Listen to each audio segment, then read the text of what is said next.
ప్రభు నందు ప్రియమైనటువంటి దేవుని పిల్లలకు ప్రభు అయిన యేసుక్రీస్తు వారి నామములో వందనాలు శుభాలు తెలియపరుస్తున్నామండి.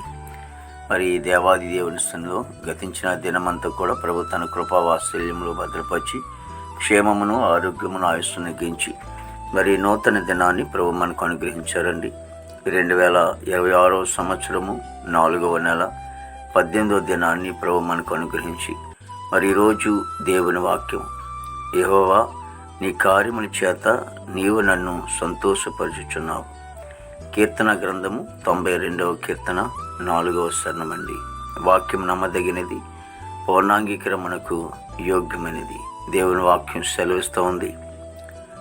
మరి ఎవరైతే కార్యముల కోసం లేకపోతే వారికి ఉన్నటువంటి అవసరాల కొరకు మరి దేవుని సన్నిధిలో ప్రార్థిస్తారో, దేవుని మీద ఆధారపడతారో, దేవుని మీద నమ్ముకుని మరి ఆయన్ని అడిగినప్పుడు దేవుడు గొప్ప కార్యాలు జరిగించేవాడు అన్నట్లుగా ఈ వాక్యాన్ని బట్టి మనం గమనిస్తున్నామండి. మరి దేవుని వాక్యం ఏముంటుందంటే, భక్తుడు అంటున్నాడు, యెహోవా నీ కార్యముల చేత నీవు నన్ను సంతోషపరచుచున్నావు. ఎప్పుడు సంతోషపరుస్తాడంటే దేవుని మీద నమ్మకం కలిగి ఉన్నప్పుడు, ఆయనే చేయగల సామర్థ్యుడని మనం ఎప్పుడైతే నమ్మకం కలిగి ఉంటామండి, అప్పుడు దేవుడు గొప్ప కార్యాలు జరిగిస్తూ ఉంటాడు. దేవుని మీద ఎప్పుడైతే మనం నమ్మకం కలిగి ఉంటామో దేవుడు గొప్ప కార్యాలు జరిగిస్తూ ఉంటాడు. ఏటి విషయంలో అయితే నువ్వు దేవుని సన్నిధిలో ప్రార్థిస్తూ ఉన్నావో ఆ విషయంలో దేవుడు గొప్ప కార్యాలు జరిగిస్తాడు. ఆయన కార్యములు దొడ్డవి అనేది మనం చూస్తూ ఉంటాం. కాబట్టి మరి ఆయనంది విశ్వాసం కలిగి ఉండి ఆయన మీద నమ్మకం కలిగి ఉండండి. మరి ఇంకా ఆయన కార్యముల కోసం మరి ఎదురు చూస్తూ ఉంటున్నప్పుడు ఎటువంటి ఒకవేళ దేవుడు నా కార్యాలు చేయడేమో అని అనుకోకండి. ప్రార్థించినప్పుడు ఆయన ఆలకించేవాడు, ఆయన కార్యాలు చేసేవాడు. అందుకే భక్తుడు ఆ మాట అంటున్నాడు, ఎందుకంటే నీ కార్యముల చేత నీవు నన్ను సంతోషపరుచుచున్నావని. ఆయన గొప్ప కార్యాలు చేసేవాడు, దొడ్డ కార్యాలు చేసేవాడు, మహాకార్యాలు చేసేవాడు. ఆయన మీద నమ్మకం కలిగి విశ్వాసం కలిగి ఉందామని ప్రార్థన. మహాపరిశుద్ధుడు ప్రేమగల తండ్రి, కృపయేసునికి స్తోత్రాలు స్తుతులు చెల్లిస్తున్నాం ప్రభు. ప్రతి కుటుంబాన్ని కూడా మీరు ఆశించి దీవించండి ప్రభు. మా భారతదేశాన్ని మీరు ఆశించి దీవించండి. నాయకులు, అధికారులు అందరూ కూడా మంచి వంతు నింపి మీ హస్తం తోడుగా ఉంచండి. దేవానికి స్తోత్రాలు ప్రభు. దేవ సరిహద్దులో సైనికులు మంచి వంతు నింపండి. ఆర్మీ బృందానికి అంతటి కూడా మంచి వంతు నింపండి.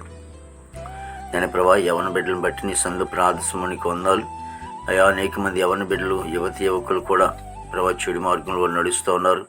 ప్రభా త్రాగుడికి, పానపరాకి, గంజాయికి, గుటకాకి, డ్రగ్స్కి ఎంతోమంది అలవాటైపోయినాయన దేవా. ఇదిగో తండ్రి ప్రభా, వారు ఆ జీవితాలను పాడు చేసుకుంటున్నారు అయా. ఇదిగో తండ్రి ప్రభా, మరి వారి నీతి మార్గంలో నడిపించండి. నీ తట్టు నడుపుకోమని ప్రార్థించడానికి స్తోత్రాలైనా దాని ఉద్యోగస్తులందరి కోసం ప్రార్థిస్తున్నాం తండ్రి. వారు చేస్తున్న ఉద్యోగంలో మీ హస్తం తోడుగా ఉంచండి. రాకపోకలు మీ సహాయం అందించండి. దేవానికి వందనాలు తండ్రి ప్రభా. విదేశం అటువంటి బిడ్డలందరూ కూడా మంచి వంతరింపండి అయా. ఇగో తను మా దేశ పాడి పడినంతని కూడా మీరు ఆశించి దీవించమని ప్రార్థనకి వందాలు అయా. హాస్పిటల్ రూమ్ స్వస్థపరచండి. జైల్లో ఉన్న బిడ్డలు విడుదల చేయండి. కోర్టు గొడవలు, కేసు గొడవలను కూడా కొట్టివేసి రక్షణ లేని వారికి రక్షణ, మారు మనసు లేని వారు మారుమని దయచేయండి. గృహం లేని వారు గృహం దయచేయండి తండ్రి. వివాహం లేని వారికి వివాహం దయచేయండి. గర్భఫలం లేని వారికి గర్భం దయచేయండి. గర్భిణీ స్త్రీ సుఖమైన డెలివరీ దయచేయండి. తల్లి బిడ్డ క్షేమం దయచేయండి తండ్రి ప్రభా. ఈ నెల, మే నెల ప్రభా ఇదిగో తండ్రి జూన్ మాసంలో కూడా ఈ 3 మాసాలు కూడా ప్రభా మరి నా సభలు ఏర్పాటు చేసుకున్నారు. ఘనంగా జరిగించుకోని ప్రభా నీకు వందాలు దేవతని ప్రభా. ప్రతి సేవకుడు, సేవకుని కుటుంబాన్ని, బిడ్డలను, సంఘం, పరిచయంతో మీరు ఆశించి దీవించండి.